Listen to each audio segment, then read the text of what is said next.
So how I know folks is I met Malika through Guadalupe, I think originally on Facebook, that Guadalupe had all these awesome friends, just, just like friend requested a bunch of them. But how I met Guadalupe was through my friend Shamel, who's at Yale Law School that I've known since she was 15 and I was 16. And she and my friend Alani, who's on the executive board, both are friends with Guadalupe. And so that's how I met Malika, and really enjoyed meeting Malika. I felt like she was such a ally. I felt like she had a very similar vision. I felt very aligned with her vision, and I liked her strength of character, and I appreciate her being part of this movement and being so open. And so I feel like in alignment, you know. And how I know Monique is I knew her from the Santo Daime, from the ayahuasca church. But I actually wasn't participating in the ayahuasca church. I had taken a break. And so I think I met her at like some community event or something for the Santo Daime, but I didn't meet her through the ceremony or through like the church at all. Like I totally met her randomly, I think at some gathering or some social thing. I don't even remember where I met you, Monique. But just have felt really blessed to know Monique and, you know, just to cross paths with her in this life. She's an amazing human being. And, you know, is probably one of the closest people to me as far as giving me direct feedback that I can hear. I feel like Monique has a very gentle voice, and she's very equipped and skilled at delivering tough information in kind ways. And she just has a lot of empathy and kindness in how she does her work. So I really appreciate that about her. And she's participated in some of our recent dialogues when we've talked about conflict resolution and dealing with, you know, growing pains and things that are normal for grassroots organizations. And she's just been a brilliant facilitator for us in working through our issues, and just has a very gentle approach. And so I just appreciate her so much.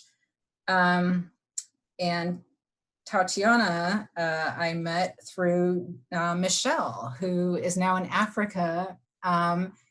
And Michelle was just like the coolest person in the world. And then she went off to Africa, and she's from Jamaica. And I just adore Michelle. And then she introduced me to this person, Tatiana, and she was like, this person will probably help you out or is like more available than I am. Cause like, obviously I'm leaving the country.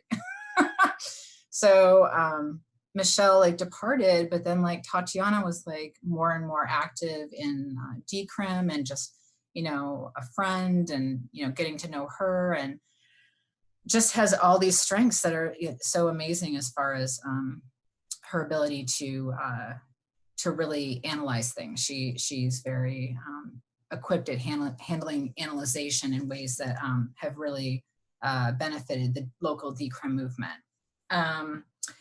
And then there's Solana, who's the busy mom of 4 and the grandmother of 2. Solana is someone that I met through working at United Indians. And I met my mentor, Pete Blair, there, and I met Alice too, and I met Alani Casey, who's on our executive board.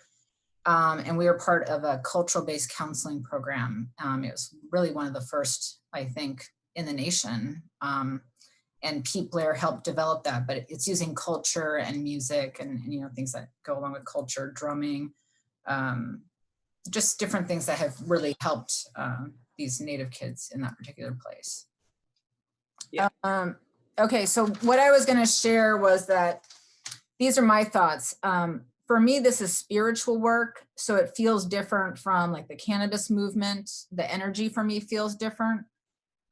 So for me, it feels more like a spiritual metamorphosis, like the collective waking up.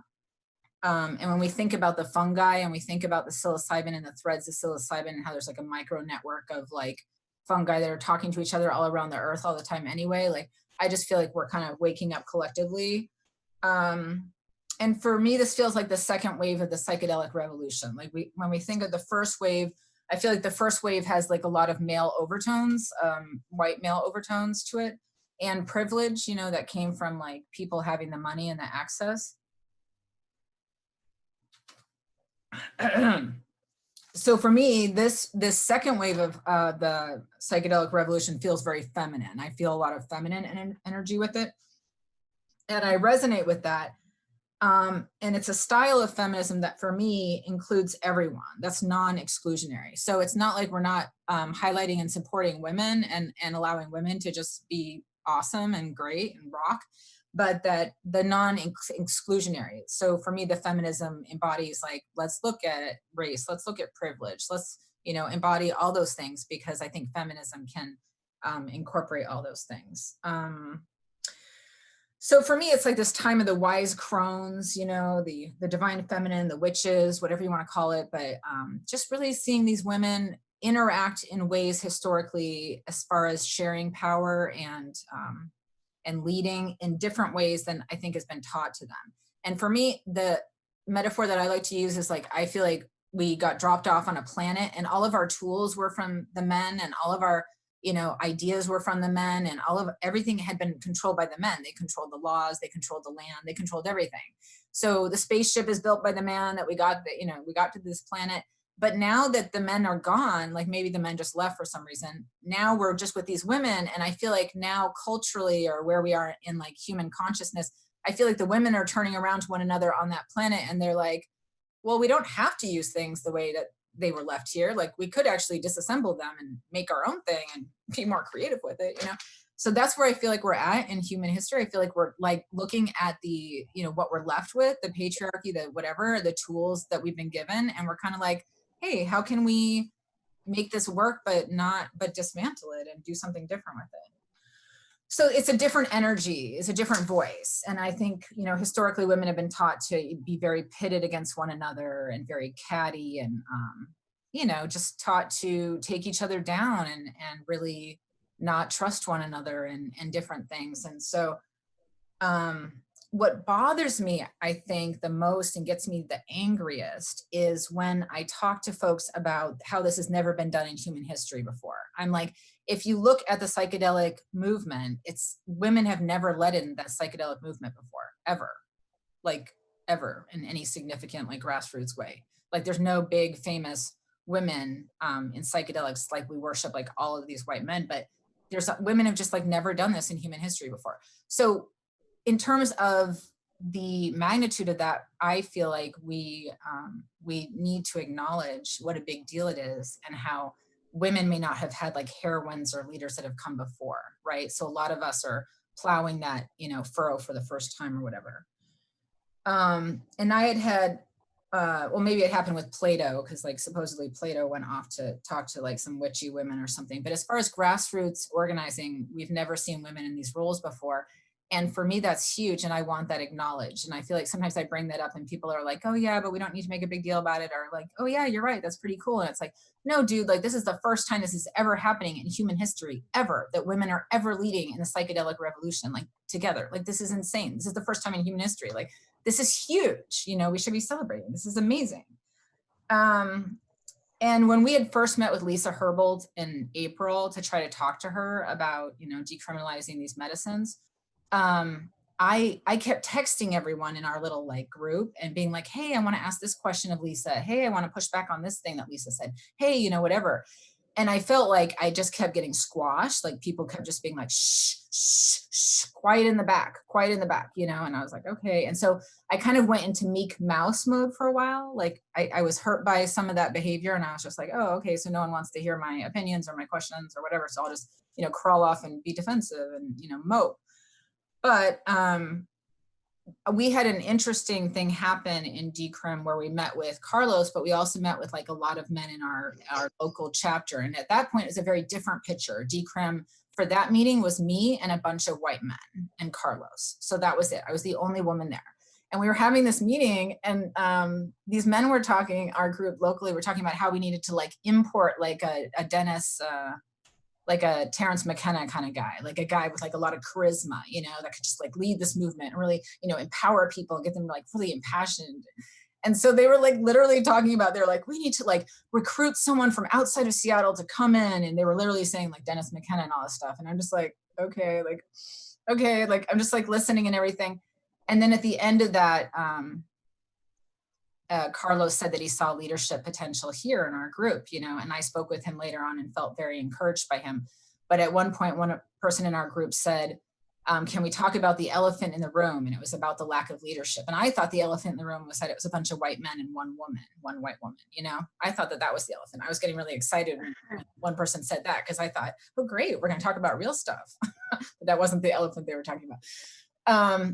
And so for me, that was really hard, because I think that if I hadn't had the guts to reach out to Carlos, I would have been muted. I would have continued to stay muted, and I wouldn't have stepped into a leadership role.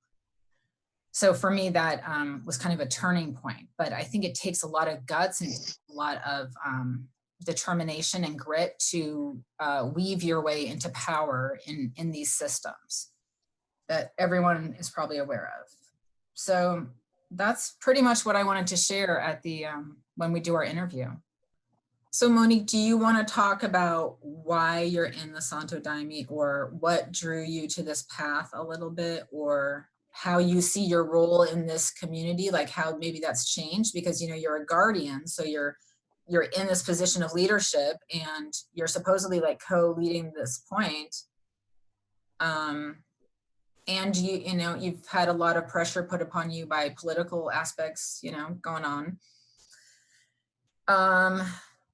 And you're doing a lot with women, because, you know, the women may not be as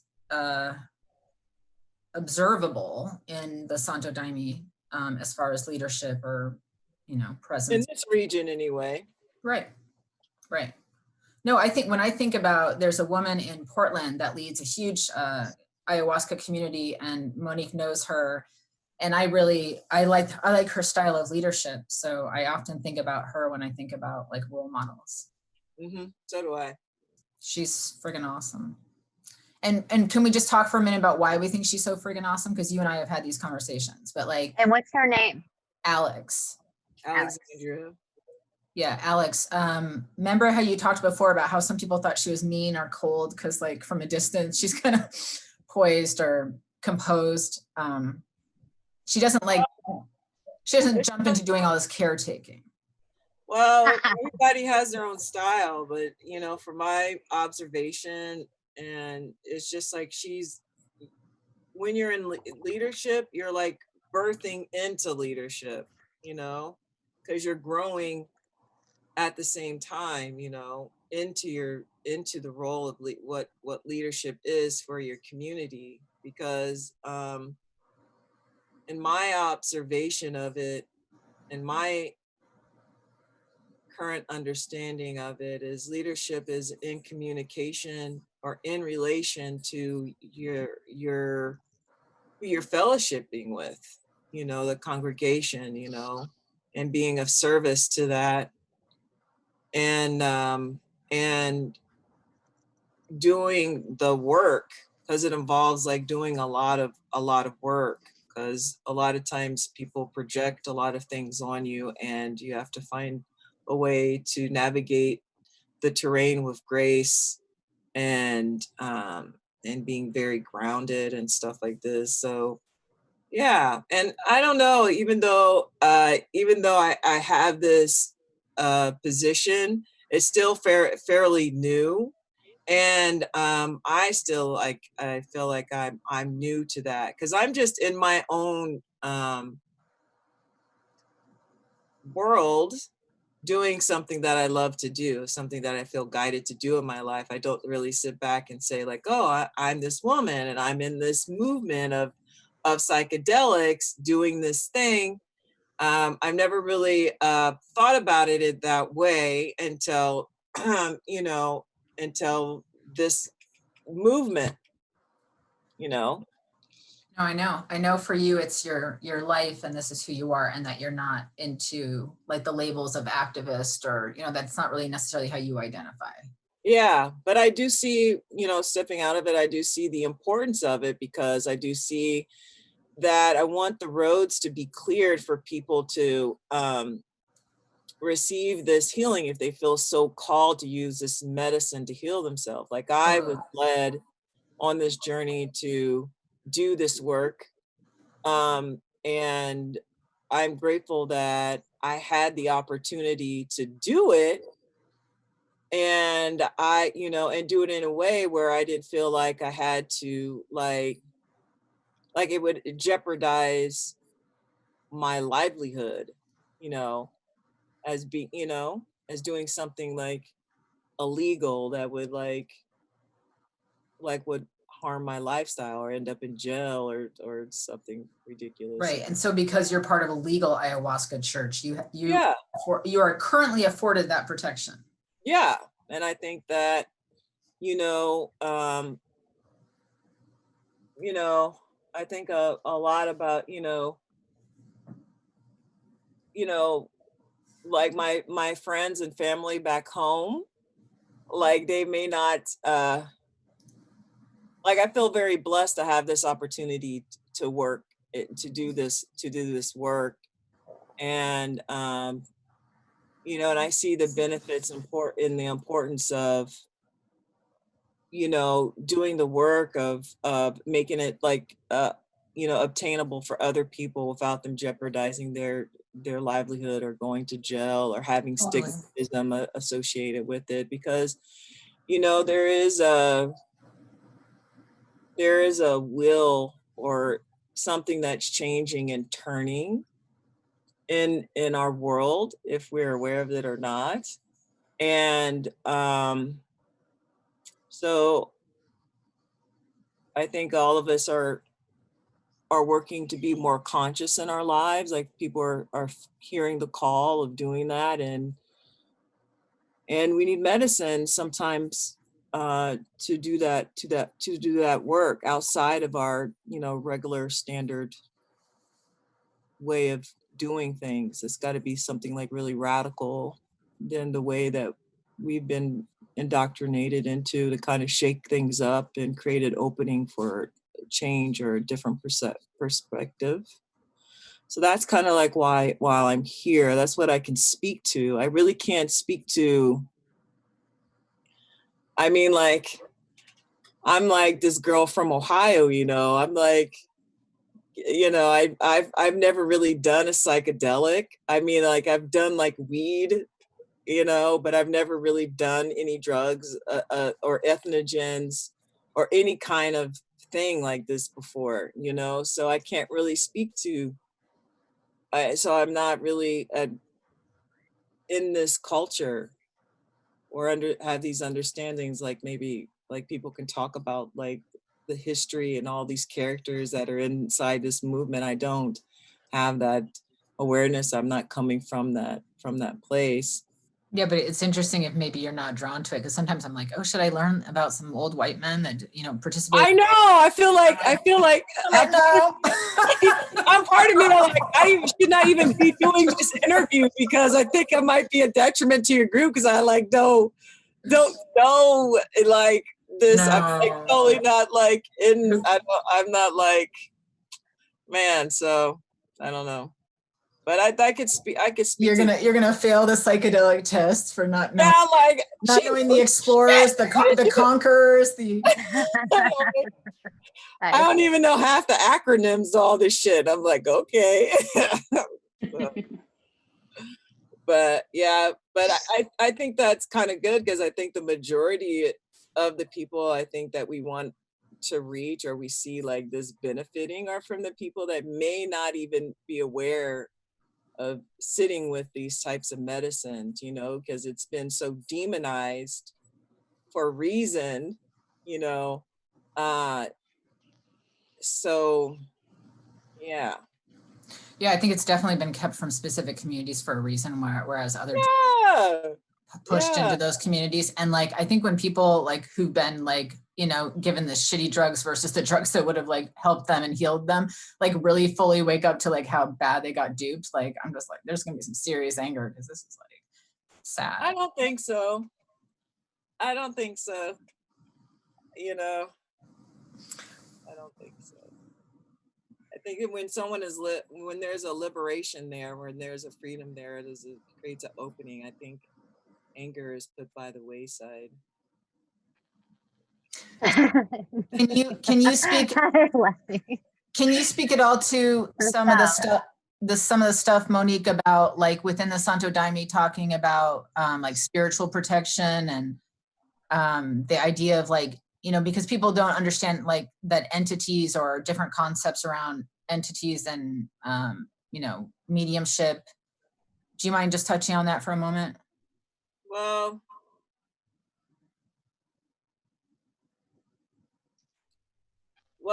within the daime, it's collective shamanism, you know, like when traditional ways of doing it, you have the shaman that does the singing and calling in the beings, and everybody like receives their healing. But within the daime, everybody sings.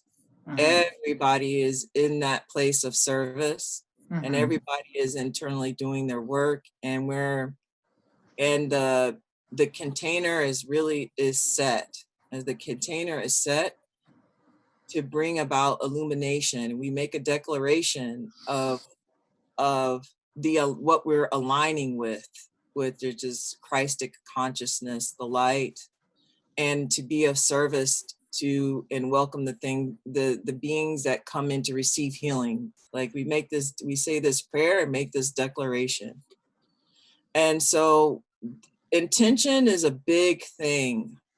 And then especially attention is even very powerful when a group or a collective group intend upon one thing and they're focused on this center of light to bring this light. So that anchoring of this light and the songs that we sing are received from the astral and call certain healings. And so I think that's where the protection is in the prayer and in the intention.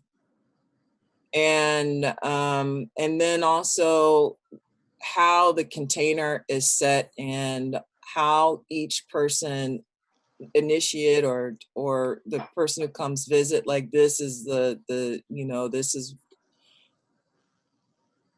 the intention, and we embody the intention to do good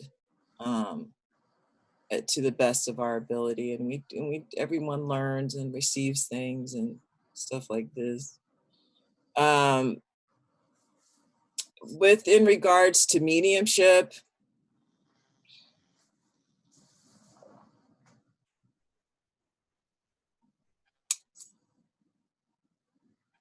we have certain works that open up mediumship. What I find, the people do their own internal work in regards to mediumship. You know, there's conversations that we have about our experiences, but in the work, there's like no like particular like verbal, you know, no one's speaking to someone about their experience. People have their own experience, and we have like a hands off kind of approach. You know, we don't really entangle in other people's stuff. We just provide a safe place for people to do the work. There are some people who have these who feel called or have who study in helping other mediums through their process, and we have some protocols that we provide if someone is experiencing a mediumship where a being is coming in for healing, and we have certain songs that help with that. But understanding one's mediumship is as far as I've observed, is one's own personal journey and walk. And then, you know, you can ask other experienced mediums about how to navigate that terrain. But there's not a lot of talking in the works because, you know, people are very suggestive, you know, and we're very sensitive and vulnerable. So our just focus is on our prayers and the singing, and there's just little talking. There's no talking to someone or like And do you mind touching on real quick? therapy. Do you mind touching on real quick that for some folks, I've certainly witnessed this, psychedelics have not helped their life. Like for whatever reason, that's just not what they need to be doing at this point in their life. And it certainly isn't necessarily helping their mental health or something. And just, you know, for every person, they need to know that. And any person who's talking about it needs to also own that some people aren't going to necessarily benefit or. Not all medicines are for everyone. Like you know, like there's like in nature, there's so many medicine, and just like that medicine may not agree with you, you know. But I think there's two things that could go on. Like, you know, we've we've been in a society like where there's a quick fix, like I'm going to take this pill and everything is going to be solved, and but there's work involved in one's healing. Like even with, you know, you take this medicine, there's still work you have to do in your life, you know.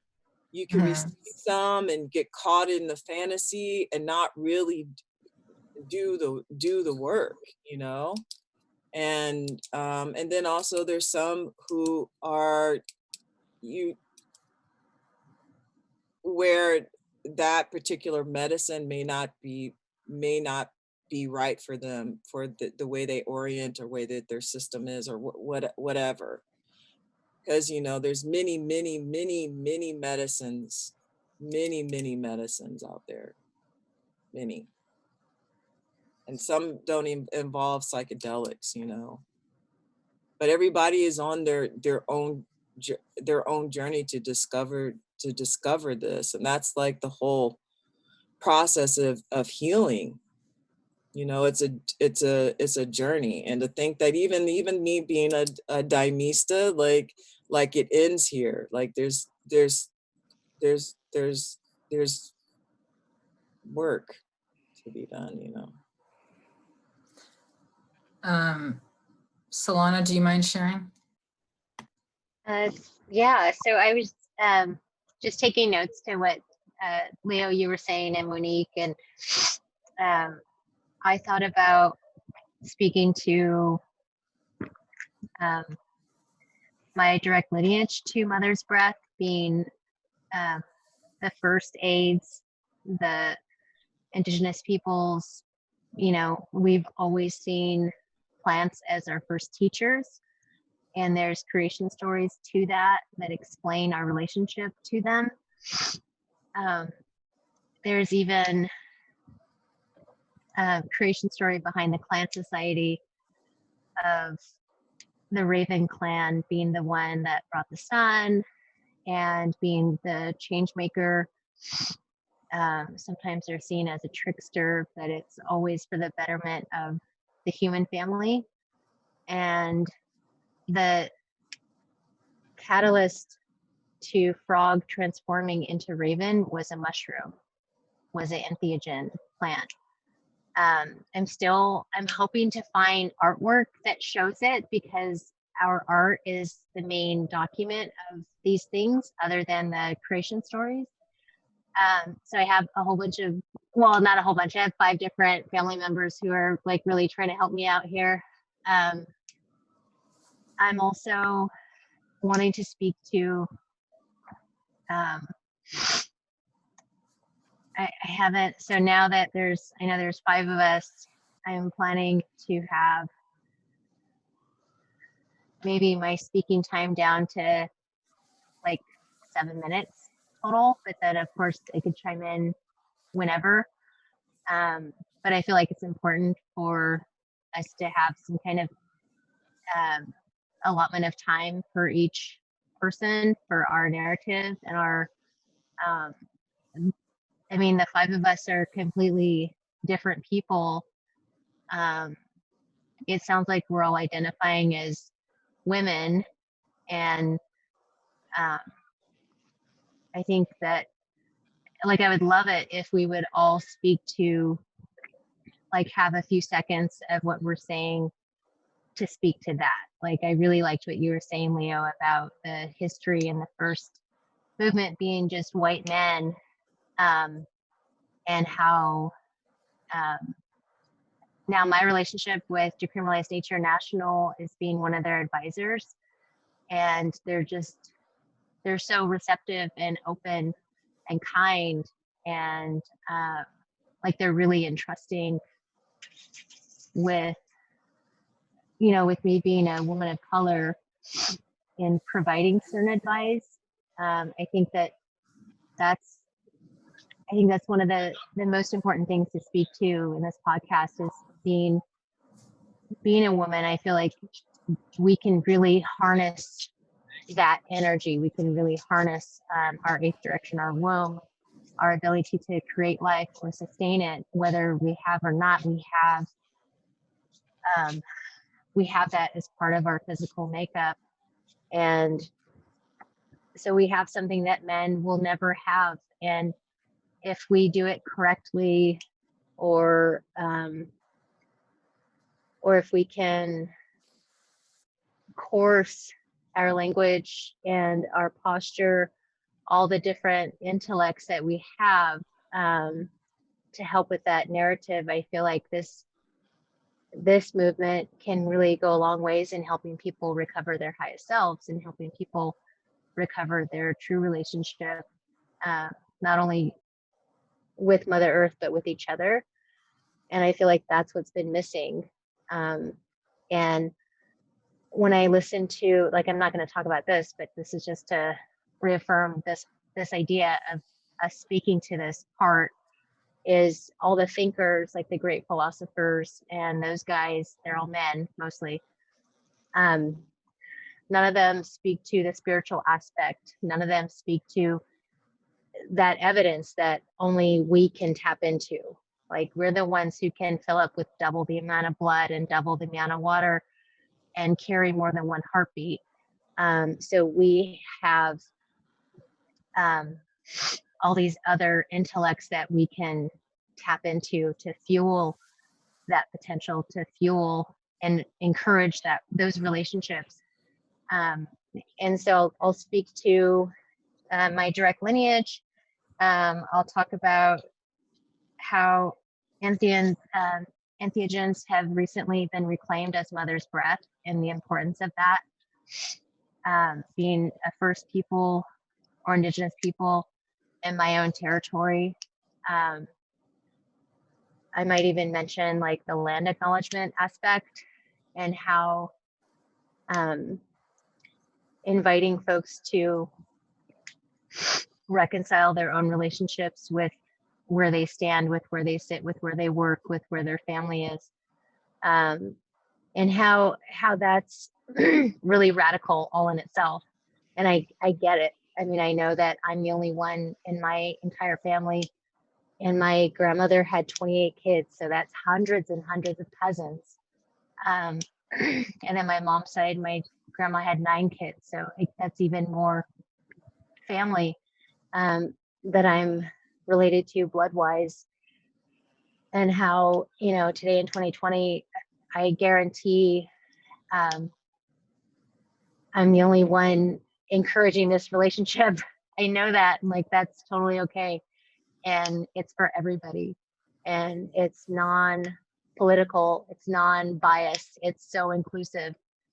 My main goal is to advocate for our relationships with our plant teachers without objectifying or exploiting them.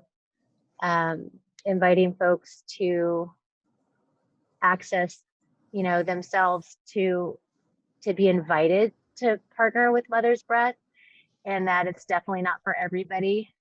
That it has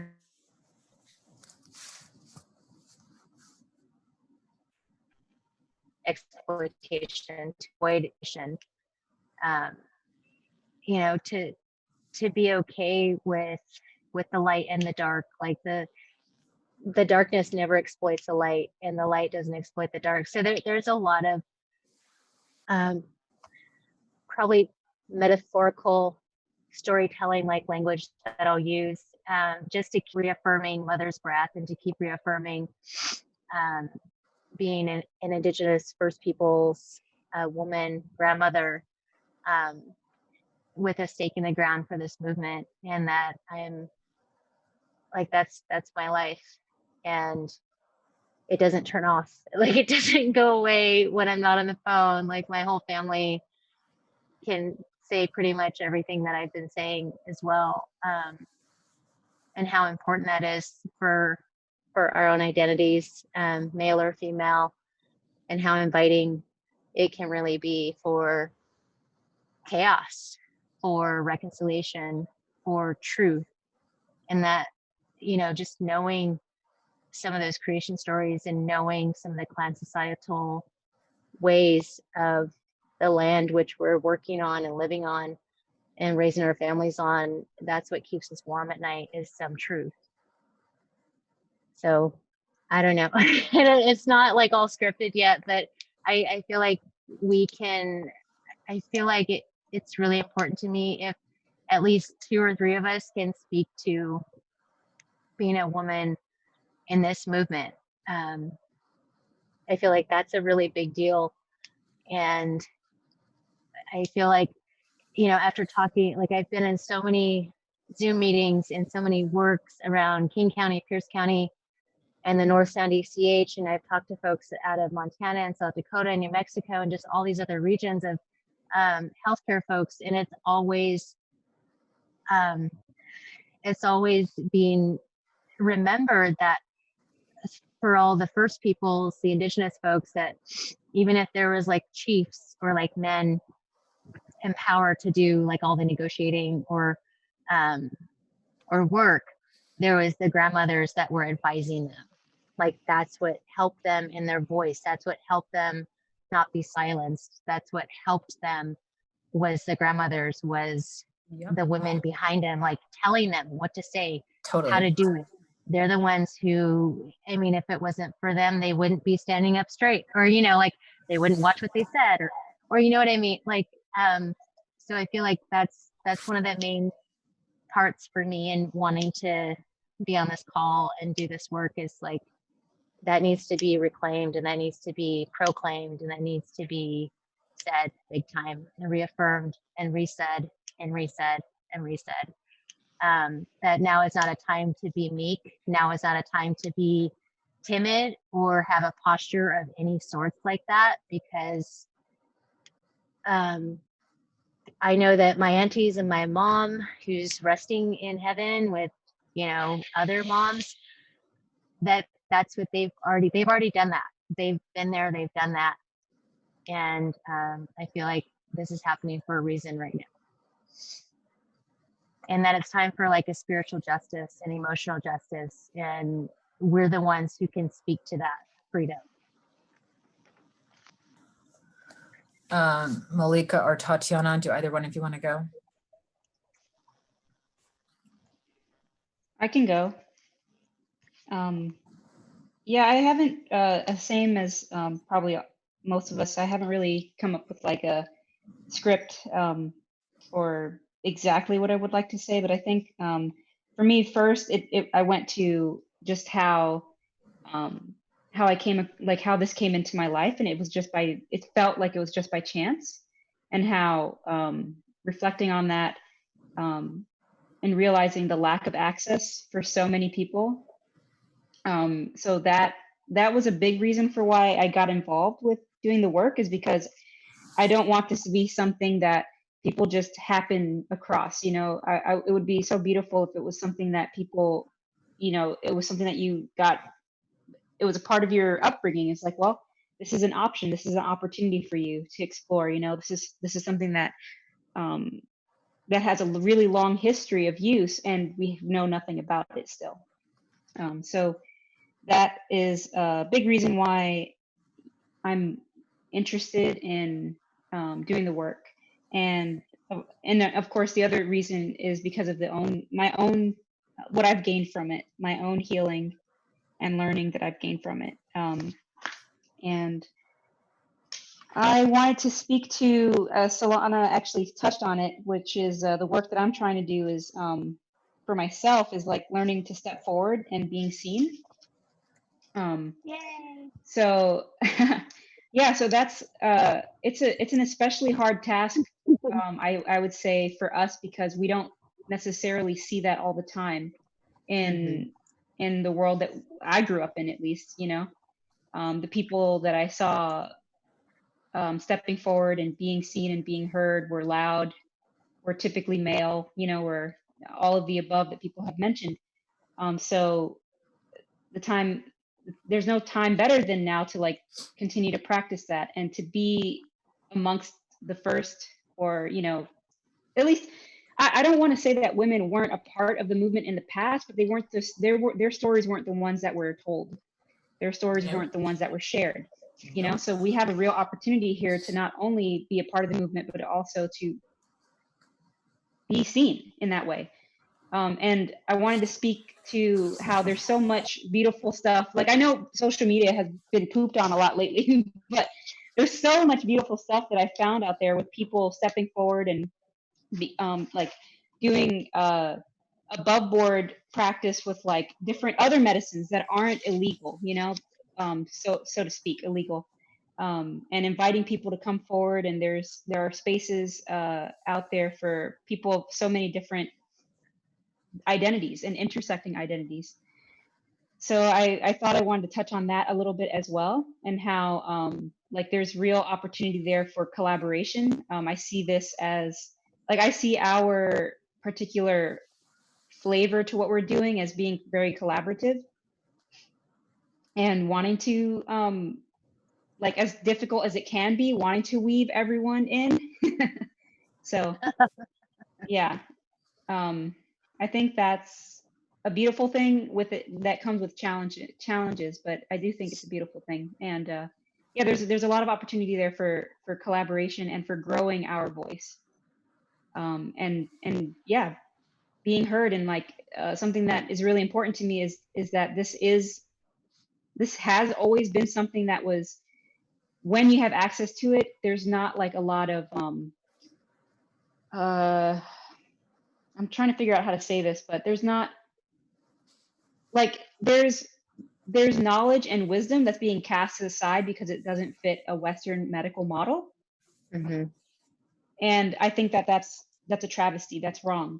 And that there's a lot of knowing, and there's a lot of evidence to show that, you know, the things that people are, so to speak, proving now with science it's already existing. It's already there. You know, the stories are there. And like, to discount stories, I think is, you know, is one of the things that our culture has kind of lost, you know, because I think there's a underlying lack of trust ultimately, you know, in stories, because of the traumatic history that we have in this country, because stories have been used to quell other people's power, you know, and erasing them as well. So I would say that that's some of the stuff that I would like to talk about, but I'm not sure how I'm gonna do it in a like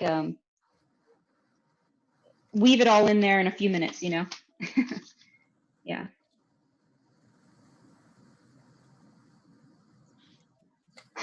Yeah, that's me. That's all I have to say. Yeah, no, I was just thinking, Tatiana, about like the comment you had made about the Pacific Northwest and oral culture, and you're like, just the idea, it's so presumptive and it's so condescending to assume like the people here did not have a connection with this medicine and know these plants and fungi here. It's just for me, it's just rude. It's like Murakami or whatever the guy is that just wrote the book, and he wrote the book about how so many of these entheogens are woven into like the Bible and woven into all these stories, and like people have been using them to connect with God and touch God and go to these places. Like Plato, you know, went off and did all this stuff, but so much of that is story related, especially for indigenous cultures. And I just find it so rude. And I think we had just talked about that, are just so presumptive to assume that that folks here weren't connected or didn't know. And you know, just because it's not written down in a book, and just how fucking crazy that is. Like, that's so fucking crazy that it's like in a book attesting to the fact that they knew. So they didn't know. It's like, oh, okay. Yeah, it's really challenging because I would say that it's just so challenging because stories are powerful, and that doesn't mean that people can't use them for harm either, you know? So to discredit them wholesale, I think is we're losing out on a lot there. Just because, you know, we're raised up in a culture that looks at things very much from one lens, Yeah. really. So Malika? Yes. Well, my motivation to engage in this process initially with everyone in this particular group of people, I think I didn't know that Guadalupe was the reason why we connected. I actually have never met her in real life. We are, but we get along really well every time we've ever talked. And so that's funny to me that, you know, like this person that I don't even know in real life. I know her partner. I used to work with them. But anyway, but yeah, so but my motivation to be here is to, you know, it's part of ending the drug war. It's you and I reached out to you around some legalization work that I'm doing, legalization and safe supply work that I'm doing here in Washington State. It's a social justice movement for me. I wanted to see what y'all were talking about from a harm reduction perspective. I have been aware of the power of psychedelics for quite some time. Also working with people that are, you know, using other drugs in a way that's problematic for them, and seeing the relief that they got when they were using psychedelics was always something that was very enlightening to me. I think that people should have access to whatever they need in order to be able to cope, and that ideally, you know, we can look at substances as providing healing, and we also need to look at the broader systems that impact people and change them in order to be able to create healing. And I feel like this particular group of individuals that are coming together, that seems to be a deep part of where everybody's coming from, and increasing options and access for people is something that I'm always going to work towards. I have done a lot of policy work and around drug use, harm reduction, and, you know, access to healthcare. I worked on the Medicaid transformation here in Washington, you know, in Washington State, in the region that I live in Southwest Washington. Organizing with women is something that I've always done, and I think that it's always been a huge tenet of the harm reduction movement as well. Again, though, white men are the ones that oftentimes have gotten the attention for the work. The thing that I appreciate about this particular group of people is that there's an intentionality around trying to address these issues and work together in a way that I think female and indigenous and people of color often in Black community, that leadership looks different. It's not something that's prescribed. It is a collective process. And what you're good at is what you lead in, and that we all bring our strengths to the table. And that's something that I really appreciate about the way that this group works together, and that we leave room and grace for each other to be able to learn from each other, get to know each other, and complement each other. So that is why I am staying at the table, and that I want to continue to do this work, because I think everybody here is powerful and dynamic, even though I don't know everybody very well. But that this is important work to be able to dismantle the oppressive systems that have been built up to intentionally harm Black and brown people, and also to be able to hopefully make access to substances that can help to actually start healing people's souls and bodies. So that, and then at the same time, we have to do the work to dismantle these systems so that healing doesn't just get broken again. Mhm. So that's what I think. That's probably, and then I'll probably focus some more on some policy stuff. If that. Yeah, no, I think, I mean, I might touch on the bigger vision of like Entheo and stuff, but at the same time, like it's only an hour. And really what I originally had asked him about was to focus on like women in leadership and how we are all working together. Because that feels super special to me. And I feel like this needs to be honored in human history. This is really special. Well, and I think that, you know, what we're doing is even beyond feminism, in my opinion, because I think feminism is real problematic in the United States, frankly, and that we are showing what functional relationships can achieve. And that it happened, and that it's happening between a group of dynamic and powerful women, and that we're showing up in ways that complement and that love and heal each other because we love ourselves, so we can love each other, you know, and that we recognize all of our, you know, individual growth and path. And if we don't understand something about another person that we're witnessing, we, like I said earlier, we have a grace for each other, that we're willing to sit in that space of tension and grow in it. And we happen to be working to make that there's access to this medicine that can help people in real and transformative ways. And it's actually legitimate to the needs that they have. Sounds great. It's crazy to me that we have this opiate crisis that's caused by the pharmaceutical companies. And yet these medicines that would heal people and allow people to not be addicted to the opiates, they're illegal and they're classified as like the most dangerous drugs. Like that's fucking insane.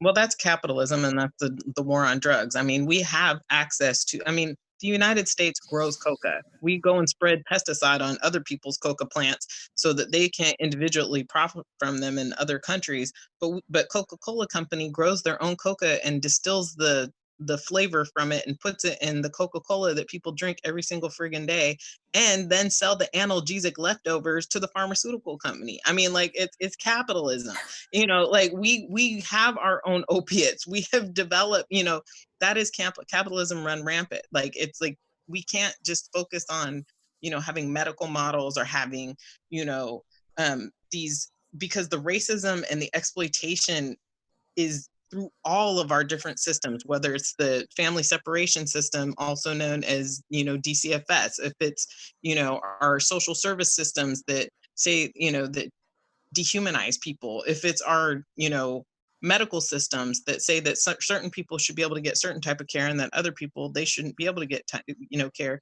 And we should be able to traumatize people all the way throughout, you know, because they are who they are and because of what they've experienced, you know, that this movement, from what I'm seeing, this particular group of people, because frankly, now I'm getting a little maybe off topic, or maybe I'm on topic, I don't know.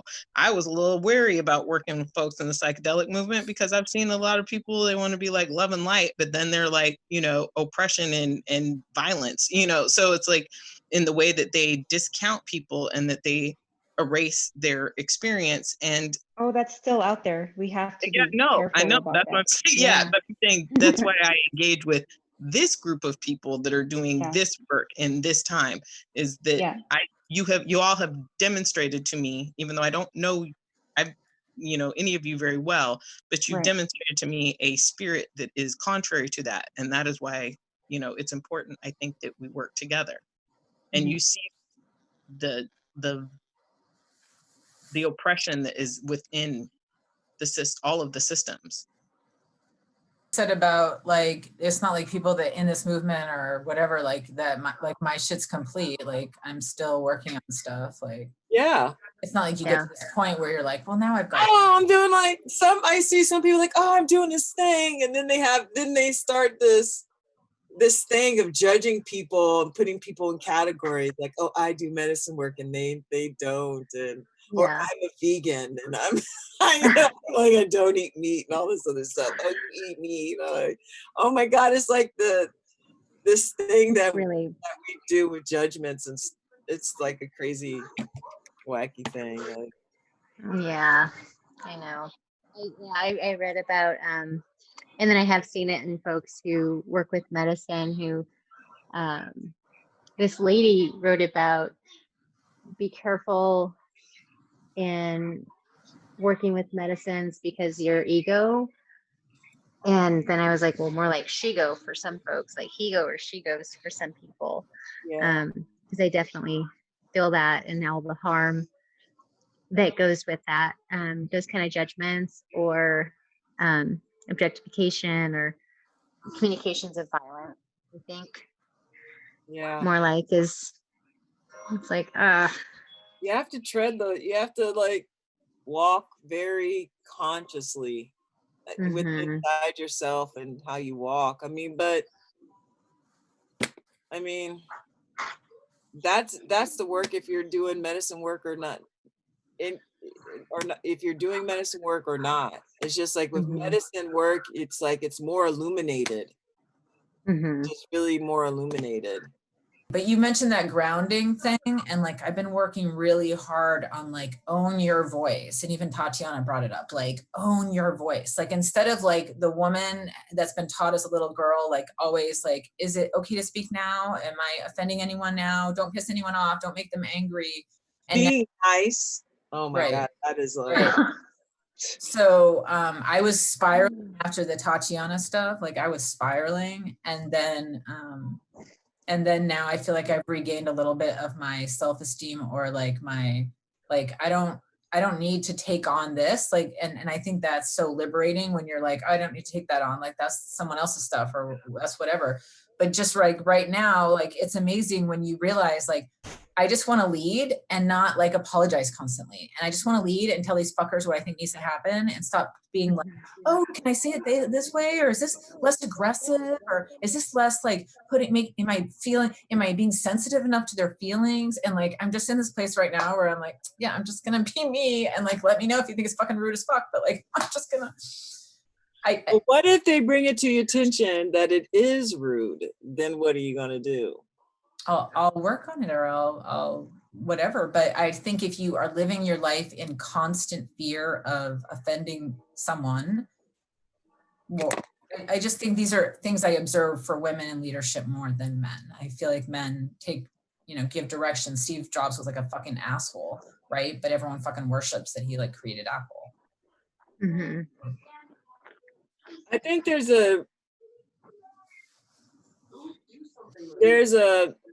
it's almost like navigating, like being on a surfboard, because it's like you can't lean too much into one way or lean too much in the other way, meaning passive aggressive. It's like a balance. It's like this delicate balance, because ultimately,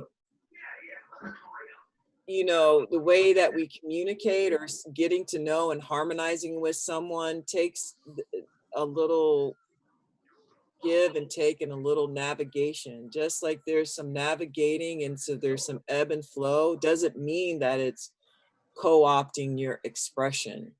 It's because you're in this thing, and it's like the cultivation of relationships. So it's just like tending to a garden. When a plant is showing you that what you're giving it is not allowing it to thrive, you need to kind of like contemplate like, oh, maybe I'm watering this plant too much, or or maybe I'm not giving this plant too much water. So you make the adaptation, but it doesn't take away from who you are. You're just adapting, because ultimately you want your garden to grow.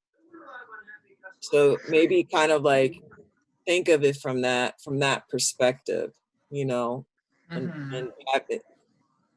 because you got to kind of like finesse and maneuver things, because you want to bring people along, because this movement is not on one person.